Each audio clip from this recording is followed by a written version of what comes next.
Welcome to the What If podcast with your hosts, Spencer Worth-Davis and Ryan Copperrood. Spencer Worth-Davis and Ryan Copperrood. That's our new intro. We don't need that. We don't need British lady anymore. How good am I at British lady? You nailed it. How much did you pay for that? Like $12? Like, honestly, Let's not put British lady's business out there. Come on. Blast. Yeah. We should give her a shout out at some point. I don't know her name. She was very kind. I don't either. I'm curious so because we'll shout her I've out later. been hiring voiceover people off the internet lately instead of going like through agencies. And they're so expensive through agencies. Yeah. Oh my God. Also, no one knows. Well, Yeah. I'm going to not put my own business out there.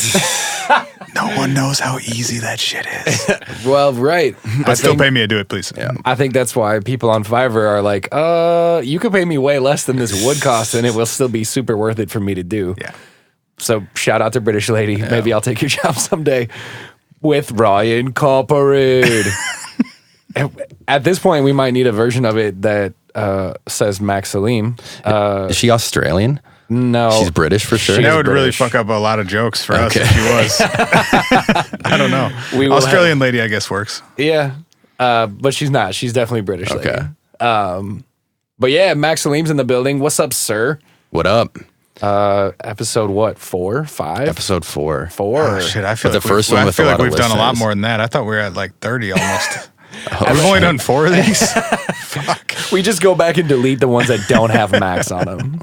No, Yeah, I think this is the 4th time you've been on. Yep, 4th time. Well, welcome back again. Thank you. What's life like? Life is good. I was just commenting how it's different actually having listeners on the podcast. Now, the first one, it was like you guys weren't even releasing for weeks, so it felt much more hypothetical and casual. Yeah. Right. It was almost like it was non-existent. Like, man, no one will maybe ever hear this. Now we know people will hear this. Yeah. It's and like more than just like the people that we know and feel obligated to listen to us. More than your friends and parents? Yeah, Okay. Exactly. Exactly. Our parents don't listen to this shit. I don't think my dad even listened to the episode he was on. That's amazing. That's so awesome. Well, I guess that You makes don't want to sense. listen to your though. own voice on a podcast? That's awkward. He was like, I was there for the interview. Right. I don't want to He listen knows to that it. story. You probably, when you edit these, you probably like fast forward because you're like, I don't want to hear my own voice. I love my voice. I fast forward over all your shit though. Damn, you'd have to have your finger on the trigger to get past me and then listen to you and then past me and listen to you. You know? Well, this is the What If podcast, which means we're back, and we have another question today. Speaking of the episode that Spencer's dad was on, Oh yeah, look at that. look at that That was a good one. delightful segue. Thanks, bro. Did you enjoy that one? Yes. We also enjoed that one.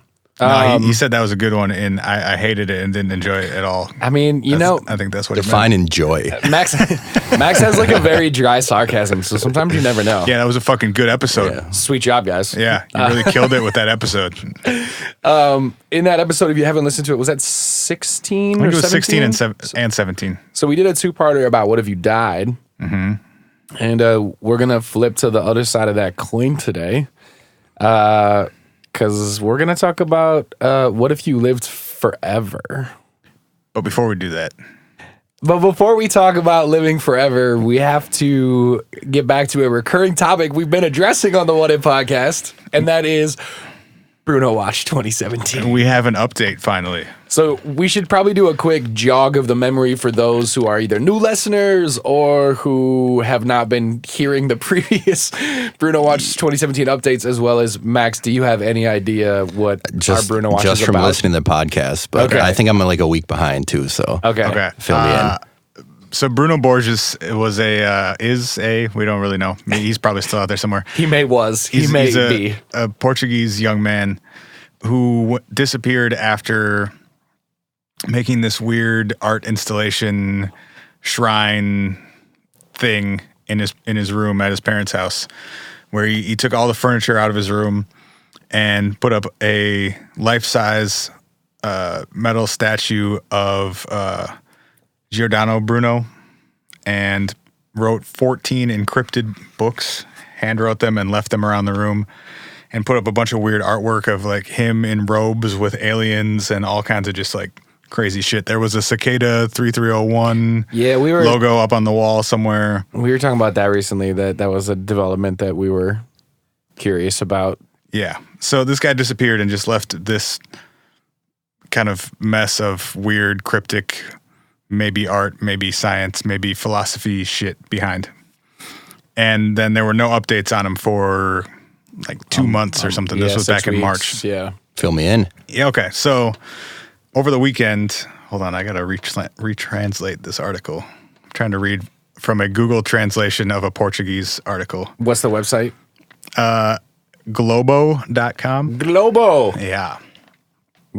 I hope it's legit. I hope this isn't like their version of the New York Daily News. It seems like, I mean, I'm seeing it reported in a few places, and there are photos and a video of the police search of this dude's house. Why? So Can I ask a quick question? Why are there like when they were investigating his disappearance, and apparently now again when there's a new police search, why are they just releasing all the videos of these things? I feel like in America those things are determined police evidence that don't get just like put on YouTube. I don't know how Portuguese police work, but that does seem a little bit weird. All right, carry on.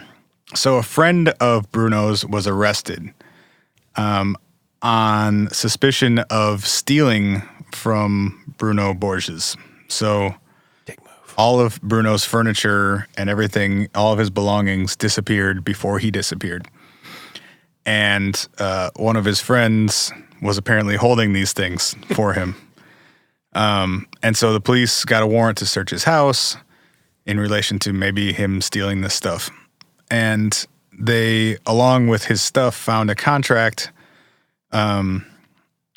between Bruno, his two friends, and his cousin that broke down how they were going to divide up the profit from these books that he was going to publish. This seems really poorly planned out. Like, if you try to disappear and you get rid of all your shit, like, the first place they're going to look is at your family's house, and the second place they're going to look is at your friend's house. Right. So it seems to lend some credibility to the theory that I think we had kind of settled on, that it seemed like a publicity stunt to sell some books. A ploy. Yeah. A dastardly ploy. They had drawn up this contract. Apparently the day before Bruno disappeared, he had gotten the contract notarized. And they claim to not know where he is still, both his friends and his family, even though they knew about this contract and about these books. And it sounds like they probably knew that he was planning to, quote, disappear. To be abducted. But they're also still claiming that they do not know where he is. There's a statement from his sister who said that the family already knew about the book rights contract, and they will soon be releasing the first book of the 14. But his father also says if it was a marketing move, it was the biggest I've ever seen. Which, what? I don't know if that's maybe a weird translation, because it's a very odd statement. Because he's not saying it wasn't a marketing move, just that if it was a big one. That doesn't it's like OJ being like, if I did it, I would have done it just like that. Right. Didn't he say some shit like that in like an interview? He wrote a book about it. But wasn't there a sentence in it where he says something very similar to that, where he was like, if I did it, I would have done it just like I did it? I think that was the name of his book. No way. Yeah, I think it is the name of his book. What? No way. Yeah. He put out a book called If I Did It. Confessions of a Killer. No way. Is it by him?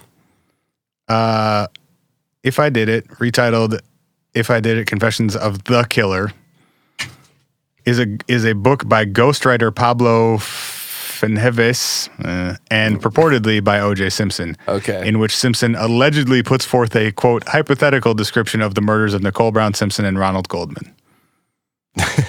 God damn.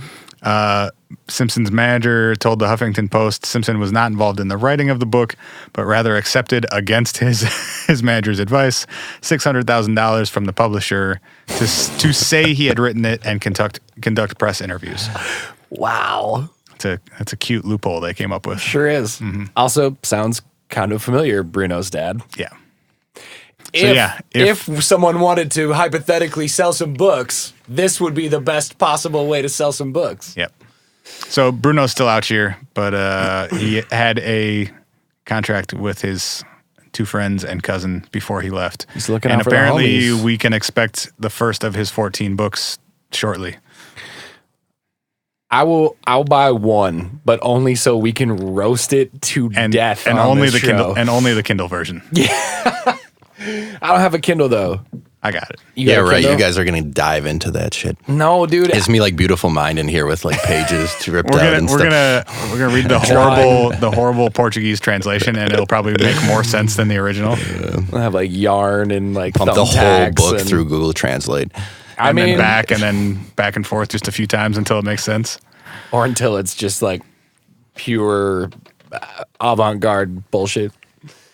Anyway, All right. that's your Bruno Watch update for All right. for the week of June 6th, 2017. You know they're gonna sell like just the smallest amount of books, and he's gonna come back and be like, "Where's my check? Let's go. I need my $30. I need my $30 I've They earned." still don't have a publisher involved though. He's gonna Self-publishing. maybe they are gonna Kindle self-publish. Right. That's well. You'll hear it exclusively here because no one else will bother to buy that shit. But we will because we love you. We look out for you. Your best friends will buy that and make fun of it for you. There was a point in my life where I was making book trailers for a self-publishing company. Oh damn. Yeah. It was a low point, I guess. Doesn't sound like a You low like point. dive in, but you like see the, I mean, I'm not talking, there are self-published books that are like legit. So I'm not just like blanket statement There are talking also shit a about. lot of them that are not. Yes, but yeah, many of them were like, I don't know, like softcore porn romance novels and Yeah. like Cool. Yeah. Republicans like daydreaming about like these sweet war situations and stuff. You're like, okay, You ever get to cool. do any Chuck Tingle books? Oh, I don't man. think so. I don't know Chuck Tingle. Oh, You man. you would remember if you had Okay. gotten to do a He's Chuck my Tingle book. favorite homoerotic sci-fi author. Should we do a quick rundown of Chuck Tingle titles while we're on Yeah, the some, topic? I could make them up and they'd probably be pretty They close. would probably too. be pretty Like close. Banged in the butt by a velociraptor from Venus. Wow, is that a real one, or did you just make that up? It's very close to a real one if it's not. This There's a lot about dinosaurs, outer space, and butts. this guy, I don't know what his life is like, but he Pretty great, it sounds like. It's also a lifetime goal of mine to get him on this show. Do you think he would? I don't know. We could email him. He puts out a book every other week.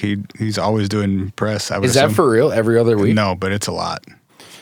Pounded by President Bigfoot. See? In the butt? It doesn't say anything about the butt? Not on that Oh, one. wow. It's a little disappointing. Taken by the gay unicorn biker. Solid. Solid. I've got handsome sentient food pounds my butt and turns me gay. 8 tales of hot food. That's a real book. That's intriguing. That That's a guy wrote. fantastic. I've got helicopter man pounds dinosaur billionaire ass. Cool. Yeah, bro, Chuck Tingle. That's why we're saying if you had done a Chuck Tingle book no, trailer, I didn't. you would probably remember. Do you remember that book you showed me of the girl who wrote all the poetry from the iPhone Predictive? I do. Okay. Did you buy that book? No, I didn't. But you found it her has an website, though, amazing. right? Yeah, I found her website. It has an amazing title. The title is "I Love You So Much Better Now That I'm Not Sure What the Heck Is Going On with My Mom."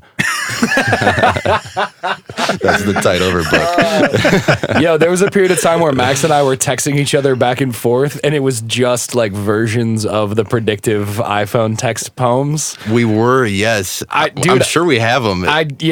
Maybe over a break. Dude, I was today's screenshot a few of episode. those. We'll look it up and we'll put some on the website or something. It was weird though because I was like getting deep into my subconscious with those. You know, you just like keep picking words and then you read the sentence and you're like, "What the fuck is going on here?" Yeah. They're in my head. You're like, is this really actually meaningful? Is this representative of me as a person? We should look though. We should see if we find those. on Yeah, the for thread sure. still. All right. Well, speaking of taking breaks, let's take a quick one, and we'll come back and we'll dive headfirst into today's question on the What If podcast. What if you lived forever?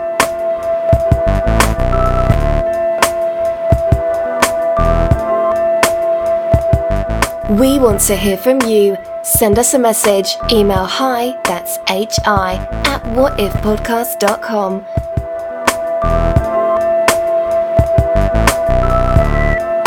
We are back. This is the What If Podcast. And hi, Spencer. Hey, How are you, sir? we just did this. Well, I'm just greeting you back from New the break, intro? you know?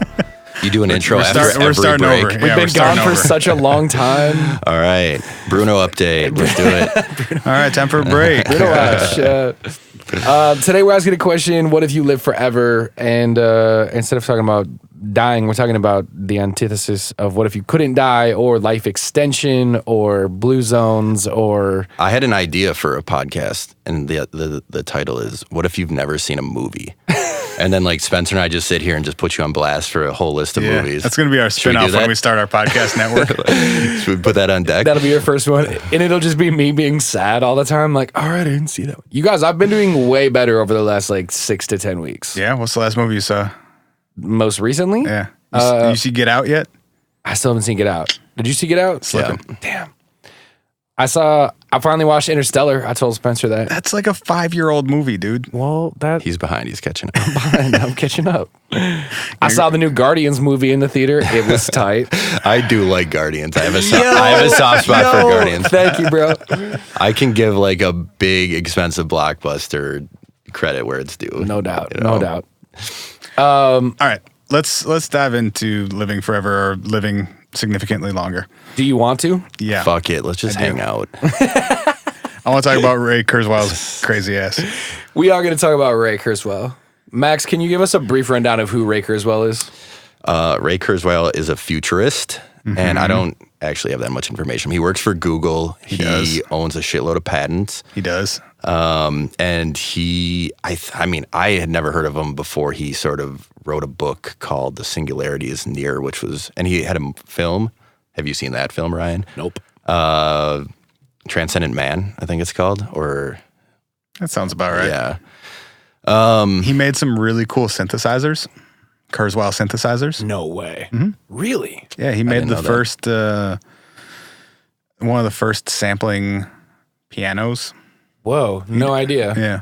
Damn. Yeah, before he got into like crazy futurist shit, he was making synths and electric pianos and samplers and shit. Kind of makes sense. All right. But yeah, now he works for Google and He's the head of like theoretical engineering or something, or some weird shit that only exists at Google. Sounds low-key made up. Like, Yeah. he was like, they were like, what title do you want, Ray? And he was like, hey, this is my chance. Chief Ray officer of the Ray division of Ray's Google. Best Rays ever. But yeah, he became widely known when he put out the book The Singularity is Near, about the idea of the technological singularity, which he describes as when humans merge completely with technology, and we're basically indistinguishable from our technology.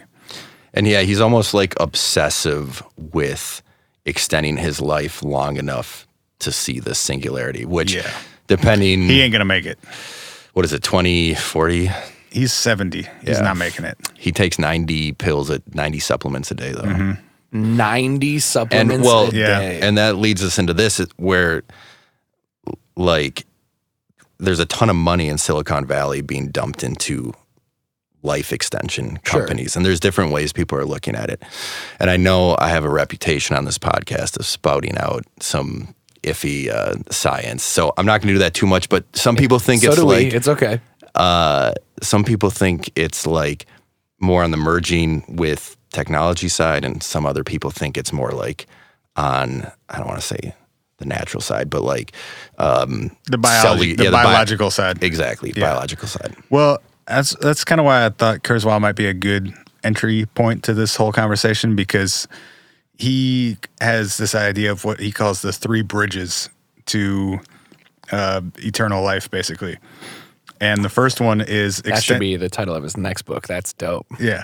Extending your life as long as possible naturally through what we currently know about science and medicine and health. So eating well, exercising, taking a bunch of supplements. Maybe I'll say too many. Yeah, maybe. But practicing general good health and trying to naturally extend your life as long as you can. with a goal of making it to Bridge 2, which he describes as healthcare and just all health-related things becoming an information technology. And is that also like our ability to like vaccinate and cure diseases, etc.? Is that like also in Bridge 2? Yeah, so Bridge 2 is sort of a big one, but for him it involves, he's really big on the idea of nanotechnology and nanobots on the level of you could have nanobots inside your body the size of blood cells that could go and break up a blood clot or a clogged artery or can repair cell damage or can undo some of the effects of aging. Sure. And he thinks that we're rapidly approaching that. Because he also makes a lot of predictions about the future. Some are better than others, but one of the ones that he's been most accurate on is the exponential growth of data storage.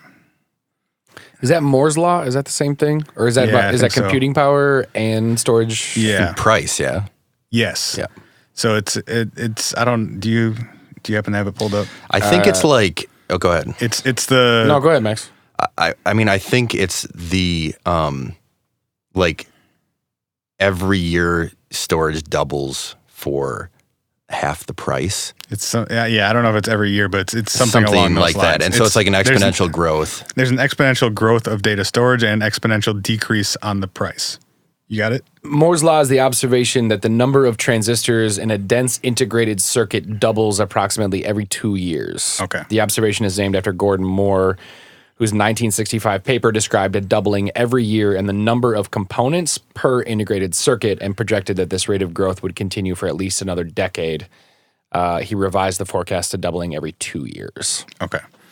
So Kurzweil has extrapolated that out basically to say we are eventually going to reach, I mean, if you keep doubling it, you only need to double it, I don't know, 8 or 10 times before it's at just an unfathomable level. Right. Well, think even, I mean, I remember my first external hard drive was like 60 gigs. And I was like, holy shit. Like, I'm never going to need any more storage ever again. You had to like plug it in the wall and stuff. Oh, yeah. I mean, I think that's like a consumer, like storage space, hard drive space. It's and like now you consumer thing you can really see skyrocketing. And now you have double that in your phone. Yeah. And so he's saying it will get to the point where things can be small enough that we can have them hundreds, thousands, millions of them inside our body all the time doing essentially biological tasks for us. Yeah. And that will also insert this nanotechnology into the outer layer of our brains so we can directly access information from the internet through our brains without having to have an external device of any kind. Whoa. Which then leads him to finally, we will be able to, because our ability to store and access information will become so great that we can store the entire consciousness of a person on a device and then transfer that device to other, I guess it would be robots, essentially, or machines of some kind. Transcending your body. Yeah, so transcending eventually biology and humanity to... He's basically saying within the next 30 to 40 years, if you are alive, you will not have to die because our technology will be advancing so rapidly that we will be able to have a permanent, not even record, but permanent consciousness separate from our biological body. I had never heard of the three bridges thing, but I do have a quote that I feel like kind of interestingly from him walks through those kind of like three phases and some of the time periods. Kurzweil did an interview with Playboy last year, actually, like end of last year. And they asked him about how technology making us healthier. And he says, we're starting to reprogram the outdated software of life. The 23,000 little programs we have in our bodies called genes. We're programming them away from disease and away from aging. By the 2020s, we'll start using nanobots to complete the job of the immune system. As they gain traction in the 2030s, nanobots in the bloodstream will destroy pathogens, remove debris, rid our bodies of clots, clogs, and tumors, correct DNA errors, and actually reverse the aging process. I believe we will reach a point around 2029 when medical technologies will add 1 additional year every year to your life expectancy.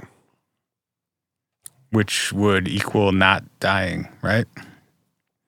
I guess that seems to be the assumption he's making, is that like if you can live for another year, you'll get another year based on how fast technology will increase. Mm-hmm.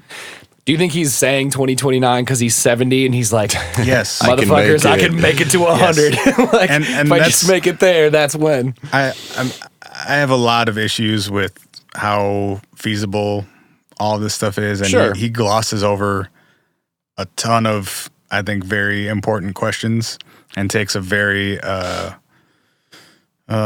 don't know. He makes a lot of assumptions that shit is just going to work out that I would not assume is just going to work out. Yeah. And it's also a matter of who it's going to work out for. Like, yeah, dude, you are a multimillionaire and work for Google.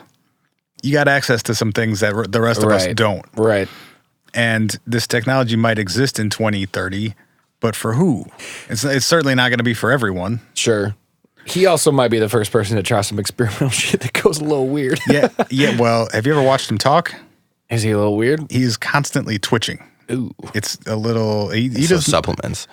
Yeah, he doesn't look super well. Ray's been trying to upload his brain every day for like his entire He's got a lot of weird twitches and makes weird sounds and generally looks kind of wonky.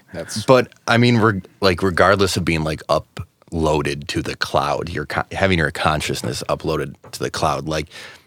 I mean, a lot of companies are like seeing this as like a puzzle they can solve, not maybe to live forever, but for, doubling your life expectancy. Well, Ryan and I were talking earlier about the Palo Alto prize. Do you know about this? I think so. So there's this group. It's a private group, mostly funded by one dude whose name I can't remember right now. His name is whatever. You should read the tenets of it. Jun Yun, MD. And they're offering $1 million prize to anyone or any team that can either extend the lifespan of a group of mammals by 50%, or who can reverse the process of aging to the level of a young adult in a single mammal. Shit. And they think that this is a very realistic goal within like the next few years, that you could take a group of mice and extend the average lifespan of that one group of mice by at least 50%, or take a single mouse who's, at an advanced age and biologically regress it to that of a young adult. Okay, so I think I was under the impression that this has happened with mice. They've had like a lot of success on like the cellular level with mice. And like, I have a quote here.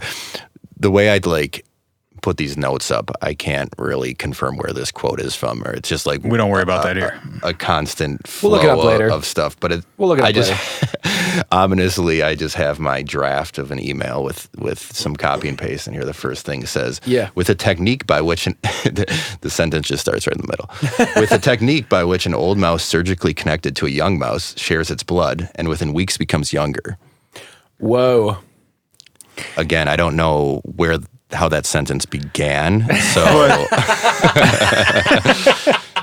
Wouldn't that also then be making another mouse less healthy? Like if Probably, yeah. Doesn't sound healthy. If a 70-year-old man takes all the organs of a 20-year-old man, okay, he got younger, but you also probably killed a guy. You guys watch Silicon Valley? Yeah, the most recent episode, like the fucking CEO of a big ass company, big rich dude, goes through like blood transfusions with like a young healthy dude every week, and it's his way of like making himself younger. Yeah, you gotta start cloning. Blood boy, yeah, he calls him a blood boy. Well, and you just gotta start cloning yourself, so then you always have younger versions of yourself to harvest from. And then then it's like Moon. Have you seen that, Ryan? No. Okay. Have you seen Moon? No. Oh man, you guys should watch It's not important Moon. if I've seen movies, though. It's only funny to make fun of Ryan for not seeing movies. That's a super simple sci-fi movie that's pretty good. Oh, super simple. So you're saying like that's what I can handle? Even Ryan could It's a understand. super No, simple- like You're a simple man, Ryan. like No, simple come in on. the I like I need easy sci-fi. No, I like sci-fi movie. Easy sci-fi is Guardians, for example. I mean like a sci-fi movie where the premise is simple, it's not full of special effects and No, stuff that's like word. that. Have you seen Primer? Yeah. Yes. I think we watched Primer together, actually. Yeah. I was on a Primer bender earlier in life. That's a Definitely. good flick. That's a good flick. Hey, I saw a movie. That a I baby. said yes finally today. So part of what always bothers me about like Kurzweil stuff and other people working on this is just how easily they gloss over all of the social and economic aspects of it. Like, to make another sci-fi reference, you're going to have Elysium. You're going to have a group of people who have access to this technology because they have wealth. And you're going to have a much larger group of people who don't have access to this. And you're going to create, a best case scenario, if this stuff works, you're creating just a new class of people. Well, let's. It's funny you say. Sorry to interrupt. No, go. It's funny you say that because do you know? Have you been to ElysiumHealth.com? No. Because this is like Oh, Elysium Jesus. is like the first thing on the market, and it's a supplement. And it, Wait, is this a real thing you can buy? yeah, man, yeah. You can click buy now on their website. Do it. I'm gonna take all the Elysium, and then I'm gonna come back and do my DNA sequencing, and we'll do both on the podcast. We're going to So have 4-year-old Max back on the podcast next week. Actually, that would be the best way to do it. Do your DNA twice after you've done some regeneration. Yep. And it's going to come back saying your You guys DNA are is gonna that of a need mouse some- with cancer. you guys are gonna need some You get cancer. Squarespace money to pay for Elysium, though. All right, that's real. But yeah, Elysium, like, it promotes cellular health, and they don't really say it super explicitly on the website. Like, you will slow your aging process, but that's Because what they're legally they getting at. can't. The FDA can't be approving that, right? At this point, like, Yeah, I got that on my this will Instagram extend your life. feed. That's how I first saw it, and I was like, Really? what the fuck is this? And then I like, Do you also have to sell it to other people?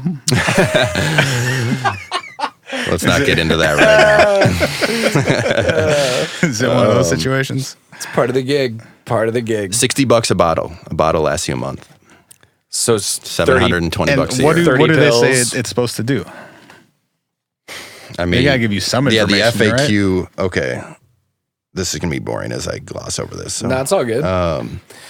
Because there's a you know, when you're like, oh, they don't say it explicitly, there is a significant part of me that's curious as to the people that are exploring this world. I mean, I was joking, but like, I do think that if the FDA had approved a drug or a supplement in the world that could make you live longer, that would be transcendent news. Like, there's no way that that's happened. Yes, but just because the FDA hasn't approved it doesn't mean it doesn't exist either. No, but I'm just saying they Definitely can't true. also make that claim on their website without Oh, the right, FDA correct. having proved it legally. Like someone could definitely, and I'm sure has cloned a human, but we don't generally acknowledge that that's Bruno good, did it. good That's for business. Bruno did it. Yeah, it can take decades for shit to get approved by the FDA. It doesn't mean For that sure. it doesn't work and doesn't exist. No, absolutely. I'm just saying that's probably part of the reason that the copy on their website is a little careful. Or, maybe because it's also a pyramid scheme that Max found on Instagram, but we'll find out, I guess. Yeah, what do they say, bro? Let's do it. They promote cellular health and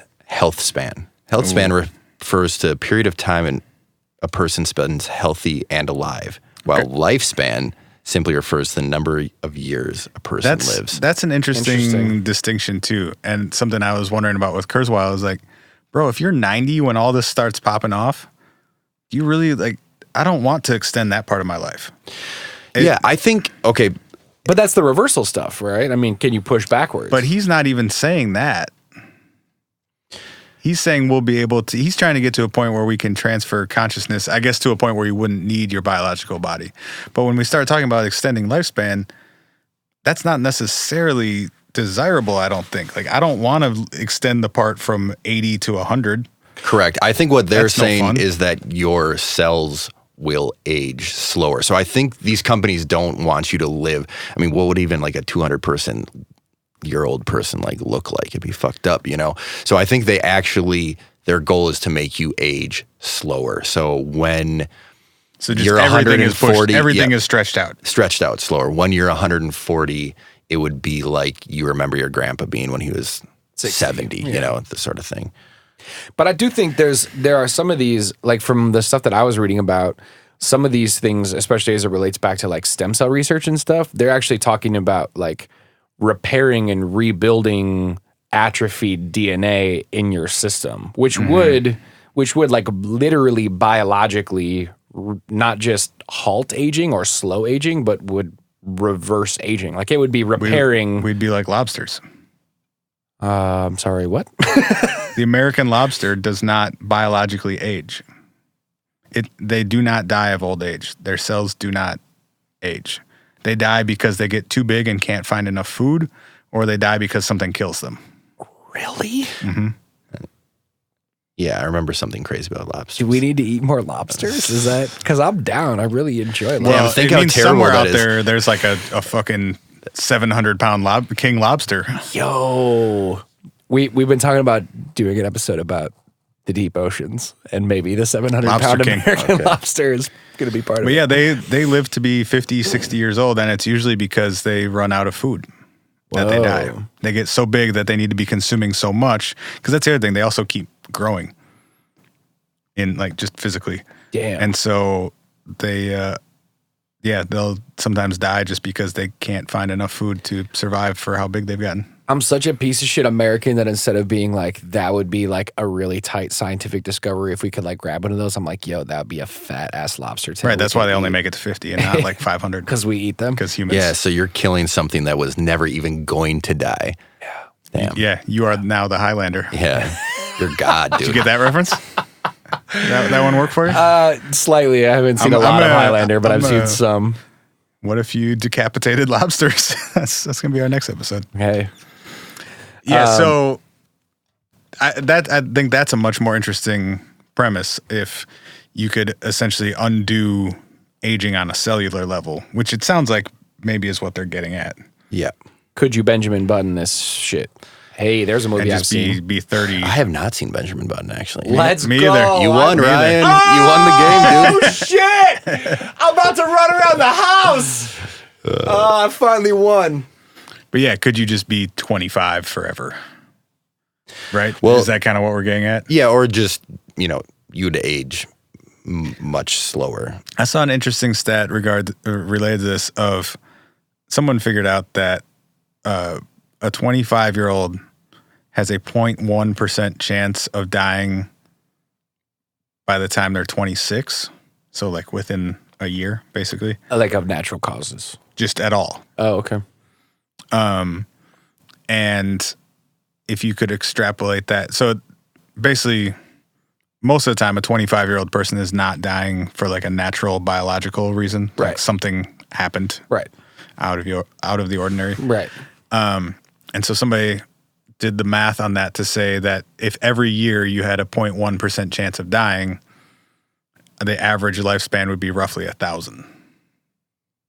Because there would still be, people would still like fall down the stairs or I get struck see. by lightning or get in car accidents and shit. So you're saying if we could preserve the rate at which the body atrophies, If you could stop cellular aging at 25, the average person would live to be 1,000, and some people would or live just to be maintain that rate. right. Yeah. Got it. Stop the progression of aging at that point. Interesting. But then I've never heard a good explanation for what do we do about population growth then, and what do we do about natural resources, and where are these people working? And there's so many follow-up questions to that.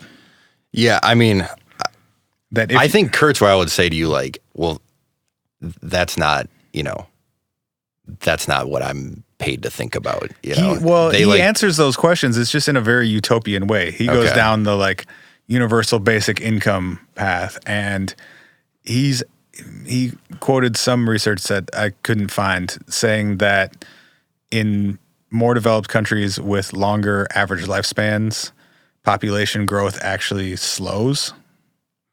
And so if people are living longer, they're actually having fewer kids on average. And eventually we would get to a point where population growth would stop or even decrease. But that's not really based on anything as far as I can tell. That's just him saying like, yeah, this is going to be great. And it's also based on the assumption that everyone is going to have equal access to this technology. He saw children of men. Yeah. I mean, I'm only half joking, but I do feel like to some extent, like that is kind of part of, you know, the first world is like you have access to birth control. You have access to, you know, like in a lot of those. But not everyone does. No, not at all. But what I'm saying is like in third world countries, part of the reason people have a lot of kids is because kids die a lot. Like the infant mortality rates are much higher. So people try to procreate a lot in hopes that they make it out with a certain number of children. And if the developing world increases over time, right? Maybe I'm just trying to think out loud. It's just based on a premise that he's saying isn't going to exist, though, and so I don't think you can just assume that that is going to continue because you're saying we're headed towards a place that we can't, that our current models don't model because it's going to be this exponential growth. But you'd have to admit though that okay, so to Max's point from earlier, like we're just barely grazing the surface of this becoming like even a little bit real, right? Like adding. I don't know. Like I think we're sort of in it. If you go back 100 years, the average lifespan was 20 some years less than it is right now. We are getting older. I mean, the average American lifespan is longer than it's ever been. I did see, and I would guess that that's increasing at an increasing rate, probably too. That's an interesting question. I actually don't know the answer to that. I mean, 20 to 30 years of average lifespan increase in 100 years seems super fast. That's approaching that 1-to-1 ratio that Kurzweil is talking about. Damn, 1950 world average life expectancy at birth is 48 years. Right. And we're at what? 71.5. Yeah. I mean, the world was way different in 1950. But that's still 20, what is it, 25 years? Yeah, 1930. In the last 50, 60 years? 31. Sort of close to doubled in 50 Classic years. Rome life expectancy, 20 to 30 years. Yikes. I mean, we're not that far off from that 1-to-1 that Kurzweil was talking about. Yeah, right. So we've gained, again, the world average. So this like doesn't just take in like old age and disease, but like takes in like, you know, tons of other factors. Yeah. But from 1950 to 2014, so 64 years, we gained 23 Wow, years. that's crazy. And that's where I think, I don't know if you can say we're just kind of scraping the surface or we're at the very beginning. And if Kurzweil and other people are right in saying that this is exponential, then it's going to happen really quickly. Don't you think though, that like, to your point earlier about the whole Elysium thing, that like access will determine a lot of this too? Because like even if like I'm thinking about it from like to your point about like right now what we're experiencing is everybody in this room has been vaccinated for everything that we know we could possibly be vaccinated for. And like we have some access to some of the best cancer centers in the world. You know, like AIDS is significantly down in the US, whereas like a country like Africa isn't necessarily guaranteed all those things. That Africa's not a country, by the way. Continent like Africa, countries in Africa, sorry. They're not guaranteed some of those same like promises, and a lot of that is just like money and access at this point in development. Like I feel like really what you're saying is just extend that further, you know, extend that into the future. Right. I think the gap is going to get even bigger. Totally. I completely agree. I don't see any reason to believe that everyone would be on the same plane. But then that's when I think the question gets interesting in terms of, will the access beat out the overwhelm on the resources and the money and all of those things? Because there might be slight incremental, lifespan changes, but for the people who really have access to the type of technology that is like actually reversing their age or like almost putting it on halt, that's probably going to be a really small percentage of our population for a really long period of time. I think so, yeah.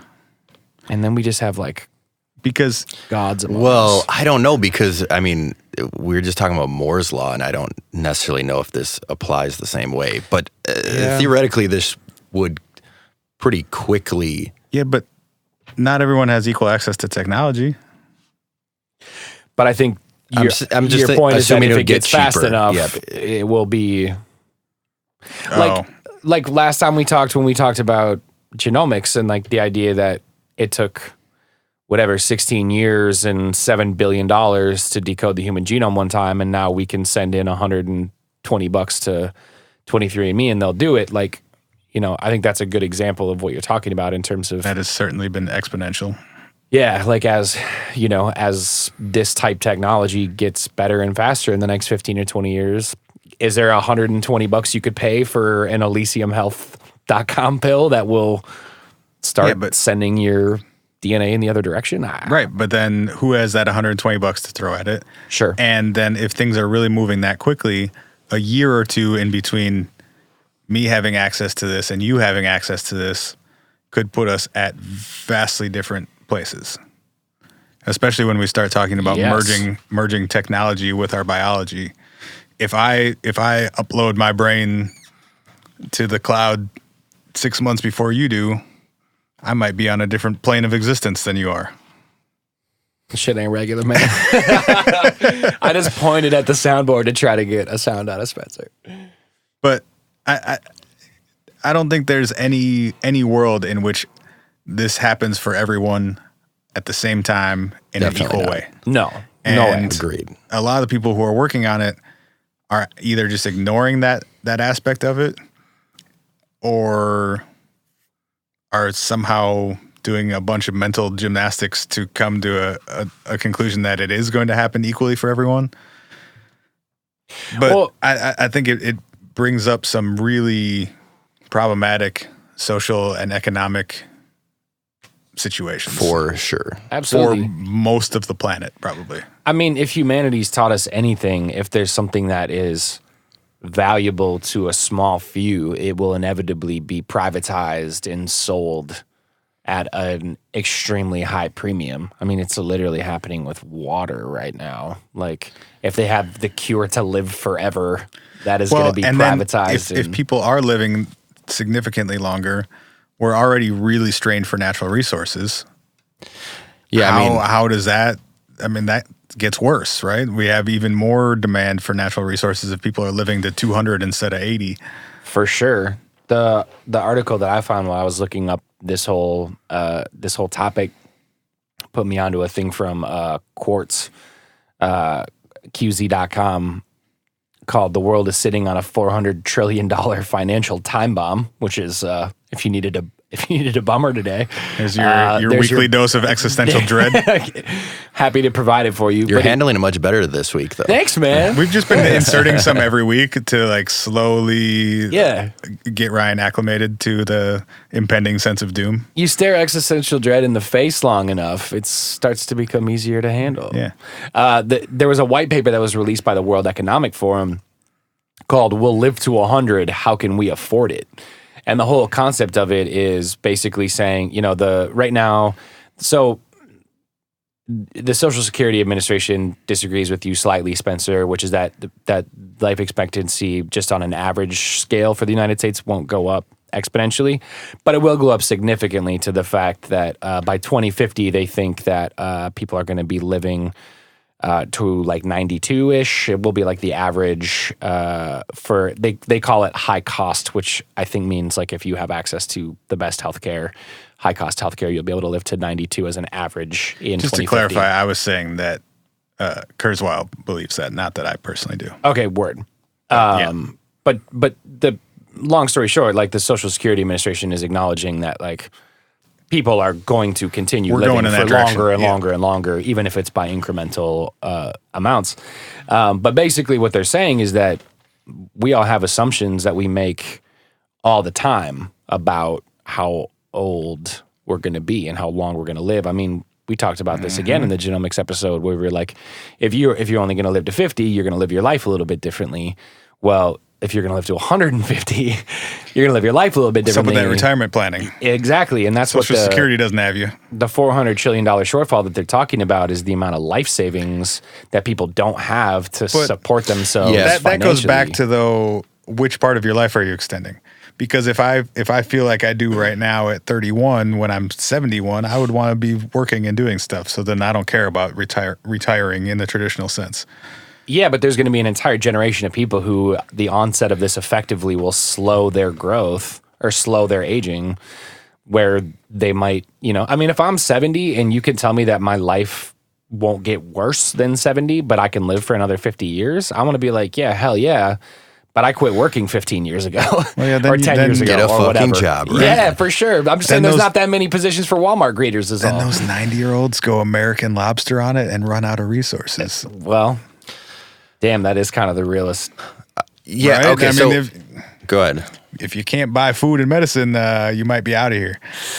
But I also feel like, I generally feel this way with kind of all this heavy technology we talk about, but like, as humans, as like explorers, we should be pushing this and not necessarily worrying about the problems in our current framework that we're going to run into. You're saying that'll work itself out as we I'm not grow? saying it'll work itself out, but I'm saying like, man, this is what we're here to do. Like, let's keep pushing. And like, yes, we could run into doomsday for sure. We were talking about genomics. Like, we could just like rip our humanity out of us, or we could, get rid of malaria with one mosquito, but then totally somehow crumble, Oh, shit. It's all good. It's The empty. old pour the beer into your computer It trick. was all empty. It was empty. I did almost dump a surly onto my laptop, but it is empty and we're good. Good thing you're good at drinking surly. Yep. Yeah. Amen. But acknowledging those things, I feel like. I feel you. Where I get concerned is that it's happening in such a fractured, disorganized way and in a bunch of different groups and exploring a bunch of different avenues and not communicating with each other. And on an official level, it's not really something that we're dealing with. So I'm all for exploring. I think there needs to be a vision and a plan, though. Like if we all just decided to, in the 60s, individually be like, we'll give $500,000 to whoever can get to the moon, it would have been a fucking nightmare and a lot of people would have died. And I think the stakes here are even higher. And we're just kind of going at it in this like really haphazard, just whoever feels like throwing money at it, throw money at it way. I think. And if we are talking about exponential growth in a lot of these areas, we're going to hit that vertical part of that curve sooner rather than later. And the stakes could be super high. Yeah. I mean, I totally agree with you. I do wish that somebody is, to your point, Max, of like I'm not saying in any way we should not pursue this. Like, I think from like a personal standpoint, again, going back to what we talked about in the genomics episode, but like, imagine what you would focus your time on or your energy on or your learning or your life's work on if you thought you could double down on the amount of time and impact you could have, the learning that you could have in one brain. Like, that could change a lot of what you could accomplish as a doctor or a researcher or as a scientist. Like, there's so many, compounded positive effects that could be put in place by this thing, right? Like, so think about it this way. The best food researcher in the world spends 40 years of their career researching ways to, like, through energy efficient processes, create more agriculture and food. If we could double the lifespan of that person, could we have compounded effects on the food sources by their brains? That information isn't stored in that person, though. You don't need that person to live longer to share their information with the rest of the world. Sure. I guess the point I'm trying to make is that, like, I think that these industries, to your point, Spencer, should probably be talking together. and should be preparing towards like a similar goal. Because if we have not enough food when we have the ability to live forever, it's not going to make a goddamn bit of difference if we can live forever. Yeah, and I think that gets to more of the heart of what bothers me about it, is that it's an inherently selfish endeavor. You're not scientific exploration, usually, whether intentionally or unintentionally, has benefits for the whole. Through exploring space, to use the same analogy, we're adding to the sum of scientific knowledge, right? The whole, and by routing most of that through NASA, a public organization who makes all of their findings and everything public to everyone and allows other people to build off that information, you can argue that it's for the good of the group, the good of humanity. Going into the life extension and anti-aging stuff feels like it's being done for the good of the individual. And oftentimes without a consideration for the good of the group. Yeah. Kurzweil is doing this shit because he wants to live longer. He does not want to die, because we are fighting the inherent fear of death that we have as biological things. Yeah. And I don't really buy the knowledge and experience argument, because we have a way to access the sum of recorded human knowledge already. We don't need that. I mean, as a better way than you would have of talking to one expert on it. I would argue. Well, I wouldn't argue. I would say that right now there are many more. There's lots of technologies that are a house of cards in ways that this one is, and we're playing with genomics, like we were talking about last time I was here. We're playing with equally high stakes as for this, sure, if not higher. And I just think when you get into those areas, you have some obligation to humanity as a whole to try and do it responsibly. Totally. I guess that's all I'm getting at. Yep, for sure. But I'm also okay if there's some guy running Calico or Elysium being like, I'm figuring out how to make everyone live longer. I'm not going to, we can figure out the social security side of things. Yeah. And I guess my concern with that is that we don't know that is a good thing. People living longer? Yeah. Because we have no way of projecting what that looks like on an individual level or on a macro earth-wide level. I guess I've never really thought about it before, but there does seem to be like everything is an ecosystem. People live, they die, and yes, depending on the ecosystem that an animal lives in or a fish lives in or whatever, it lives longer or shorter, et cetera, predators, prey, whatever. And it does sort of weird me out that if we were we're just going to double ours but not change anybody else's, how that grand scheme affects our planet and affects, it's one of the few, to your point, Max, about there are definitely, I completely agree with you. There are sciences that we are exploring as intensely or maybe more intensely that have equally high stakes. But I guess for some of those other ones, I see more inherent good to them. I understand the inherent good to being able to cure cancer, right? That's a defect that we can cure. That's an aspect of what we're talking about, though. One of the biggest reasons for our current, or our extension of life in the last century is because we've cured a lot of diseases. Yeah, that's true. Those things are, I guess this is inseparable step to a degree. one. That's the first bridge, right? Is curing the diseases. But to your point, Ryan, I think right now we're not considering or trying to measure the butterfly effect of this, of even something okay, there are billions of humans buried in the earth decomposing. If you remove a lot of that, how does that affect our ecosystem? Or, it's just scary to me anytime that we try and actively go against natural selection.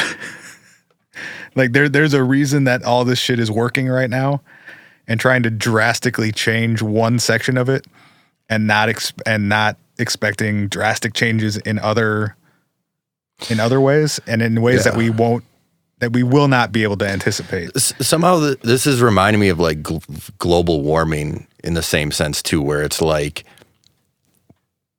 a lot of the carbon being released in the atmosphere is because of selfish behavior. Mm-hmm. And we do the same thing. We like are right now trying to like follow the butterfly effect, see how this is going to, where this is going to take us down the line. Yeah. So I'm not condoning this necessarily, but I do think it's pretty fucking fascinating. Hell yeah, it is fascinating. Yeah. And I don't disagree with that at all. But that's a good example of how just by sort of exploring and pushing forward and pushing everything down the line, we've gotten ourselves to a point now where like we're kind of fucked. Because in the 30s and 40s and 50s and 60s, we were like, yeah, just full steam ahead, everything, build it, manufacture it, make it bigger, make more of them. And now in 2017, it's catching up to us. Yo, you know and we don't have a plan for how to deal with it. You know how the Paris Accord is all about like hitting certain levels of CO2? Do you feel like in like 50 or 60 or 70 years, like the Berlin Accord of like 2080 is going to be about like putting a cap on how old you can be before you have to kill yourself? Because if you make it to 150, we sacrifice you to the sun god. You have to like you're just gonna go back to straight up Mayan. You have to take a grip of DMT and then like too much painkillers so that you like get the fuck out of the planet and stop using up resources. Just so it's on a public record somewhere, when I am at a point where like I'm probably gonna die, hopefully it's far enough into the future where space travel is like reasonably affordable. You want us to let you go out there, don't you? Yeah, and I want as much LSD as you can fit in there with me. Okay. Just so that's on the record somewhere. So you're gonna dose up in a suit and we're gonna kick you out the hatch and like say peace? No. Well, yeah, that's fine. Or just like put me on a spaceship and point it like that way. Give me some Cheetos or something. Okay. Space Cheetos. Yeah. Very healthy for you. But yeah, the whole butterfly effect is a very scary aspect of this to me. And like a really impossible to predict one. Max, what like okay, outside of the curiosity, don't get me wrong. I agree with you. I think people should be pursuing it. I think it's interesting. I think it's super fascinating. I think we're making strides in the right direction. Or not in the right direction, but at least like in the direction of addressing it. But like what in your mind, this isn't a call out, it's just a question. Like what is the good of living longer per se? Okay, so this is what I find interesting. Yeah. Especially interesting about this topic because it does sort of change your relationship to how you look at death, just as aging does. Like I'm sure I look at death now differently than I did when I was 10, and it will be different when I'm 60. Right. But yeah, it does bring up that question that life is inherently good and death is inherently bad. None of us know. You know who Jason Silva is? He's sort of like a young futurist. He hosts brain games. Yeah. But he he kind of just like has these YouTube videos where he just like whacks it. He reads a lot of futurist his YouTube videos ideas. Where he whacks it? He just waxes future. Oh, got it. You're watching some weird YouTube videos, bro. That's a different video. He said something that was like, he was talking shit about the people who were like, life is only beautiful because there is death. And he said something like, that would be like saying like, oh, the Atlantic Ocean is only beautiful because we can't cross it. That's an excuse to, that is an idea that makes us feel better about our situation, that life is beautiful because there's death, where I'm curious about extending life. Sure. How do you know, though?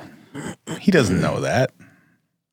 He definitely doesn't know it. But, I mean, I guess, like, okay, let's say tomorrow, like, huge finding, there's this supplement you can take, and it works really effectively, and we've been studying it for years, surprise, there's no bad side effects, and it's going to double your life expectancy.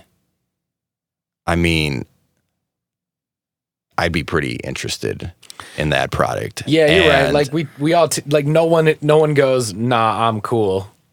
What?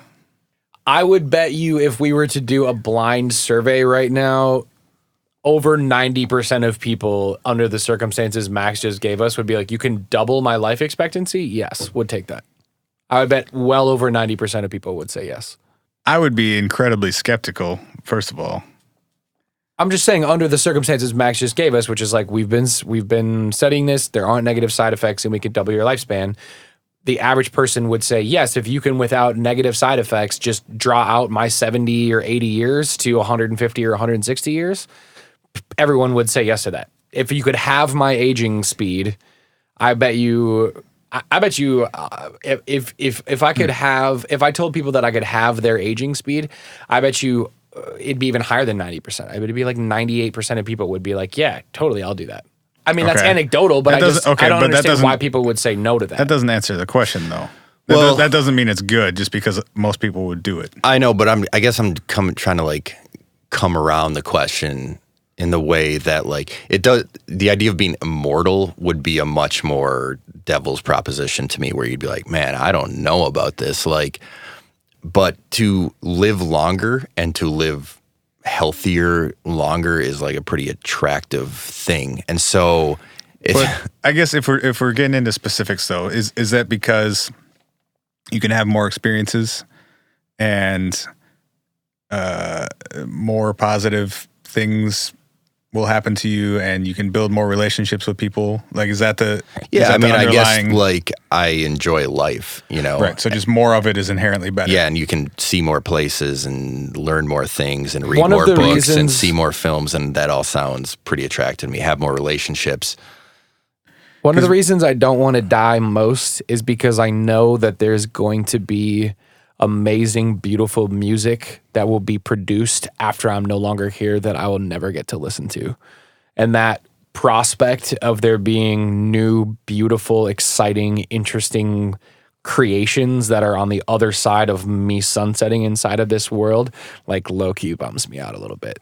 And I feel like that could be extrapolated to a much broader sort of like thing and then drop it on like the planet. And I would say that I completely agree with that, and I would say most people would too. Going back to Kurzweil for a second, he made a statement, I'm paraphrasing, but that people want to live unless they are experiencing physical or emotional pain. Which seems like, I mean, to varying degrees and for varying amounts of time, everyone on the planet experiences physical and emotional pain. For sure.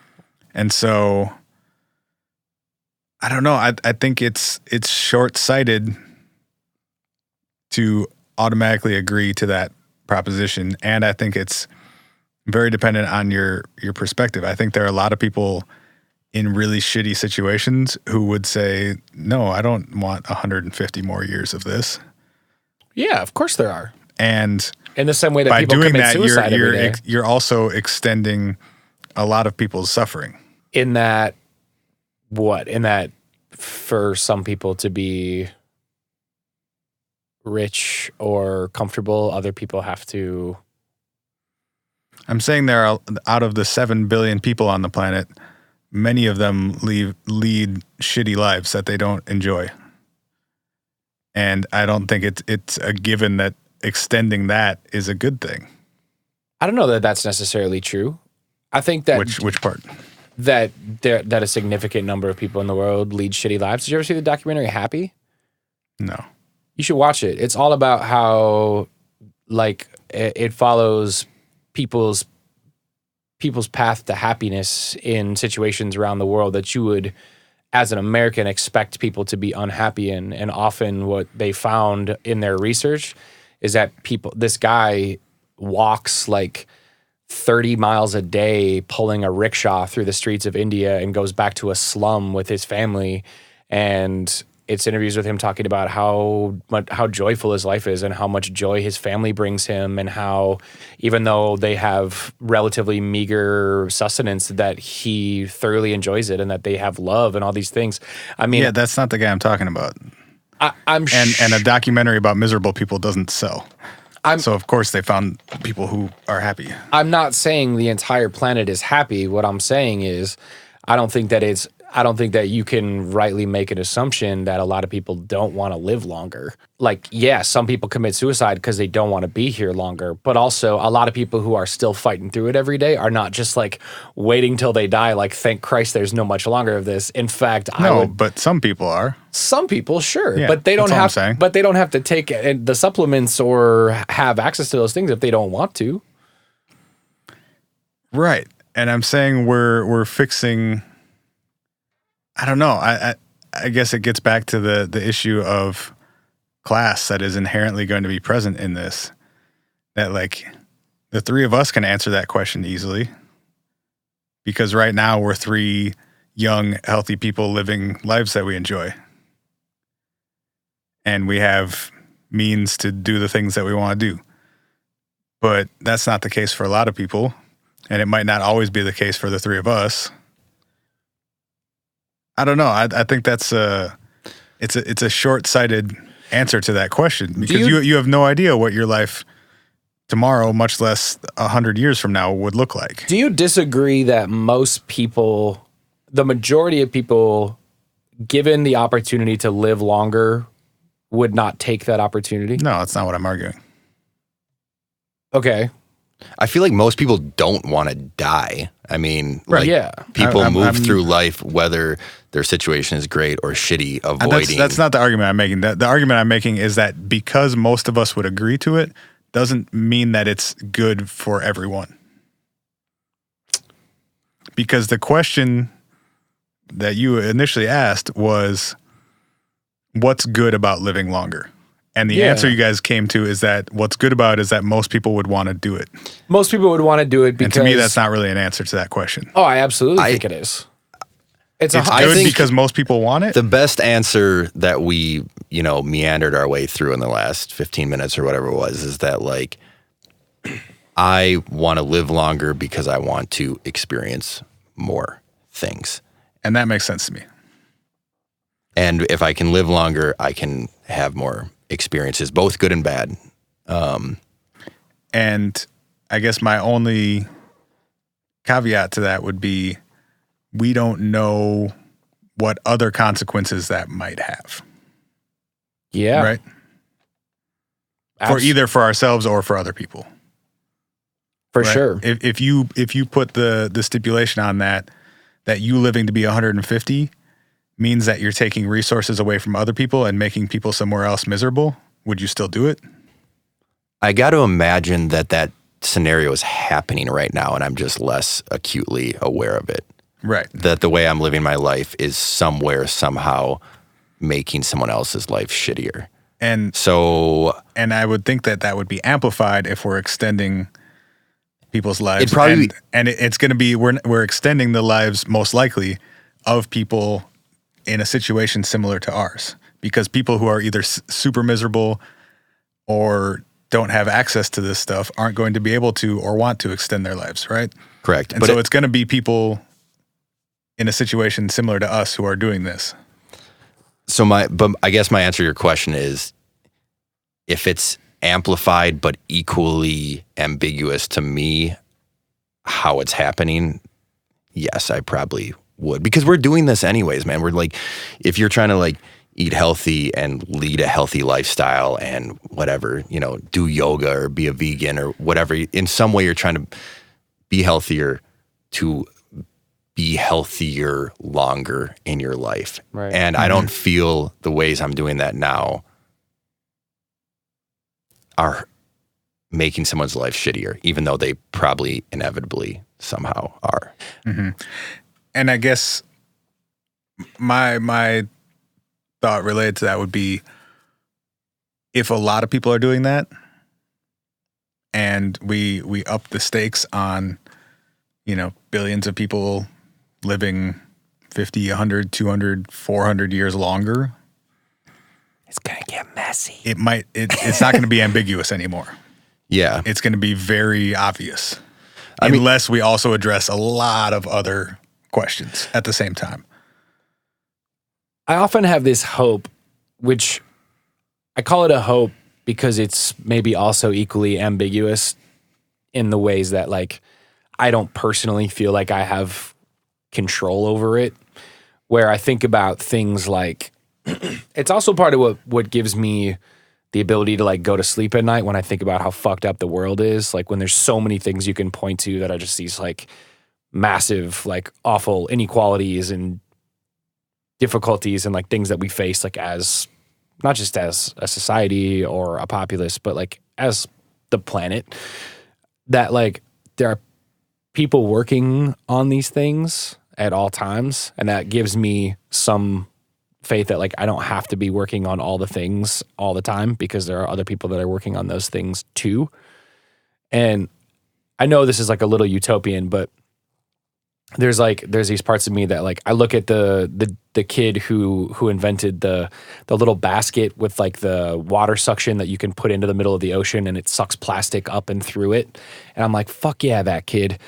Keep making more of that kid so that we can have more of those technologies that continue to, like, elevate us as a whole. And so I guess sometimes what I try to grasp for is, like, as this thing proceeds, I want there to be a variety of other things that are proceeding somewhat reasonably alongside to allow for us to kind of all elevate simultaneously. And I know that sounds like really fucking hippy dippy right now, and I don't mean it to.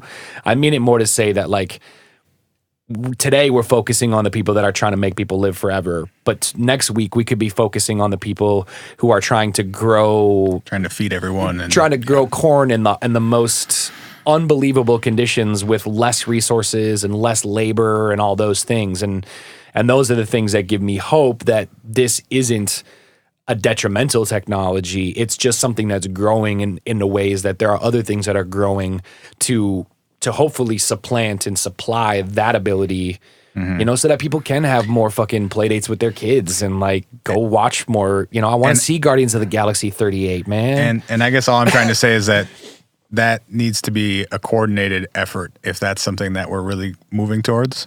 Rather than just to, like, doubt. Well, I hope they've got this part of it because I've got this part. No doubt. Yeah.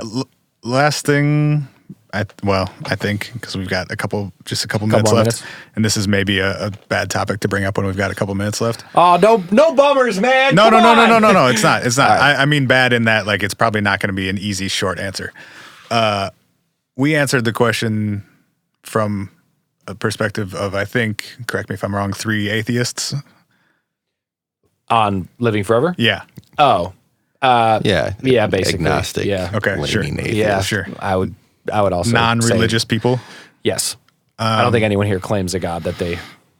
I wonder, you know, when you said you said whatever 90% of people would want to double their lifetime, or yeah. I wonder what people of various religions from around the world might think of that. I didn't watch it, but there was that Netflix movie that just came out like a month or two ago, and the whole premise was, like, the scientist that discovered or that scientifically proved the existence of an afterlife, and, like, suicide rates around the world started skyrocketing because people were trying to get to it without knowing what it. He was like, "Look, I don't know what it is. I just know there's an afterlife," and, like, immediately suicide rates just started jumping and then started getting higher and higher. And he went through this, like, I didn't watch it. I just saw this, like, crazy trailer. The concept to me is fascinating. And I think it speaks to your point. Like, if you do have a strong belief that there's another side and the other side is potentially better than this side, which do you want to get there a lot faster? of the planet does. Yeah, although I also think, like, in Christianity, like, you know, there's a very strong belief that your works are the things that determine God's judgment of you on Judgment Day. So does doubling your lifespan give you twice as much time to do good works and be a good person in society? I think a lot of people would potentially make that argument that you could serve more people. You could be a vessel on the planet for your God, whoever that might be, for longer. Yeah. I guess I was just trying to put out there that maybe we were coming at it from a pretty narrow perspective. For sure. I think it's an regards. interesting question for sure. Yeah. And that culturally and religiously and, economically and all that stuff you might have some very different opinions about that. Yeah, and seeing the other side. I think it's, I think that is a good question. I also think it's sort of interesting how, we kept bringing up the genomics episode in this to kind of show at a minimum, there's at least similarities and more so like these bigger ideas we're talking about are pretty intertwined in a lot of ways. Yeah. You really can't have this conversation without getting into a bunch of different things like agriculture and, economics and other aspects of science. And I think that's what makes it so hard to answer is that like there are just so many variables. And especially then when you try and predict out, you're not just predicting one line. You're trying to see where all of these lines are going to connect 100 years in the future, 200 years in the future. Or 1,000 years in the future if I eat Max's diet. If I eat the special Max Salim diet. This episode is brought to you by Elysium. Yo, we should have gotten a very specific supplement sponsor before we went into this one and been like, also, if you have interest in living forever. Oh, no. Your local GNC. What did they call it? Not health span? Health span. Probably because the FDA won't let you say lifespan. Well, lifespan, you might just live 400 years as a miserable old person with dementia and not remember those last 400 years. Whoa, that'd be a real trip, wouldn't it? Well, on that note, we took such a fun topic and got real dark at the end. Sorry, guys. Real quick, before we go, Max, any shout-outs, anywhere you want people to send you, anything you want to tell people to look up? It can be personal or public or whatever you want to do. Anything you want to say quite the question. Say to the people? Yeah, you have a lot of questions for me today. You're putting me on blast. Welcome. No, not really. All right. Thanks for Quite having the question. Oh, And you know answer. what? Can I plug a product that has kind of not a lot to do with me? Absolutely. You guys can cut this out in the end. No, but plug, do you remember at the party the other night, everyone was wearing those hats? Oh, yeah. Go ahead. Yeah, you're involved. Plug a product. That's I'm fine. just curious because I own part of a hat company. It's called Chapeau Patrick. Oh, good for you. And we have a website, chapeaupatrick.com. Can you spell that for the people? ChapeauPatrick.com. ChapeauPatrick.com. And I'll do this as like a social experiment because our sales are so low that we don't sell anything to anybody that we don't know online. So if I have one random sale, I'm going to know it's from a listener we don't know from this podcast. Bro, we should have done an ad in the middle and just advertise Chapeau Patrick and see what happens. See how effective I've actually it is. seen the hats. They're pretty dope. The designer, Aaron, right? Yep. Aaron does a pretty cool job. They're kind of fresh. Well, if you want to up those numbers a little bit, I know a way you could tell a couple thousand people about it. Sweet. In fact, I think you just did. All right, Max, thanks for being here. Check us out at whatifpodcast.com. Send us an email if you want. hi@whatifpodcast.com. Don't call our voicemail because... Did you break it? What'd you do? Skype you called me 4 times the other day. Skype broke it, and I'm trying to fix it. Okay. So... send us emails. Tweet us videos. At whatifpod. We've been getting a lot of tweets coming in too, so y'all keep that up as well. Yeah. And shout out to the Philippines. Shout out to the Philippines. We have some Filipino listeners. Sorry that Chance's voice disturbed you. I promise he's a nice guy. We love Chance. All right.